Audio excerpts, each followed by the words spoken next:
Friends, praise the Lord. Today believers, ஜீவனை விரும்பி நல்ல நாட்களை காண வேண்டும் என்று இருக்கிறவன் பொல்லாப்புக்கு தன் நாவையும் கபடத்துக்கு தன் உதடுகளையும் விலக்கி காத்து பொல்லாப்பை விட்டு நீக்கி நன்மை செய்து சமாதானத்தை தேடி அதை பின்தொடர கடவன். 1 பேதுரு 3:10-11 இப்படியாக சொல்லப்படுது.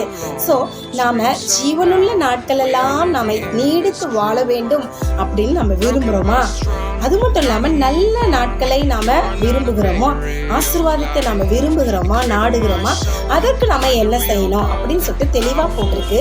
பொல்லாப்புக்கு நம்முடைய நாவை நம்ம விளக்கி, கபடத்துக்கு தம்முடைய நாவை விளக்கி நன்மை செய்து இந்த பொல்லாப்புகளை எல்லாம் விட்டு நன்மை செய்து சமாதானத்தை தேடணும். இப்படியாக தேடும் பொழுது நமக்கு ஜீவனுள்ள நாட்கள் எல்லாம் நன்மையும் கிருபையும் உன்னை தொடரும் சொன்னது போல தேவன் நம்மை அற்புதமாய் வழி நடத்துவார். ஸோ அதுக்கு நம்ம நாவை நம்ம விளக்கி, பொல்லாப்புக்கு விளக்கி காத்து கொள்ள வேண்டும், கபடத்துக்கும் விளக்கி காத்து கொள்ள வேண்டும், நன்மை செய்ய வேண்டும். நம்ம இப்படியாக நம்ம வாழ்வோமானால் நம் தெய்வம் நம்மை அதிக நாட்களாய் உயிரோடு வைத்து நம்மை ஆசீர்வாதமாக நடத்தி செல்வார். Okay friends, bye. Have a nice day.